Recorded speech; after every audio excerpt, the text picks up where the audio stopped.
সংবর্ধনার পর মা বেগম খালেদা জিয়াকে দেখতে এভার কেয়ার হাসপাতালে যান বিএনপির ভারপ্রাপ্ত চেয়ারম্যান তারেক রহমান। সন্ধ্যা 7:30 নাগাদ হাসপাতাল থেকে বের হন তিনি।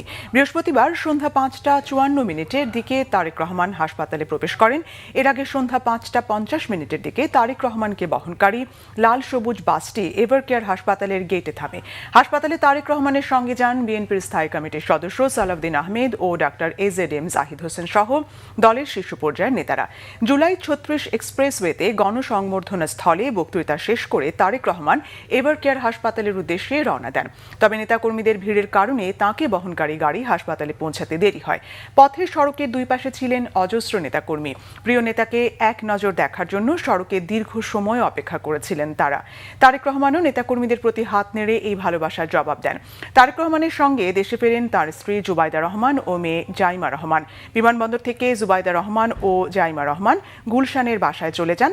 পরে সেখান থেকে এভার কেয়ার হাসপাতালে যান তারা।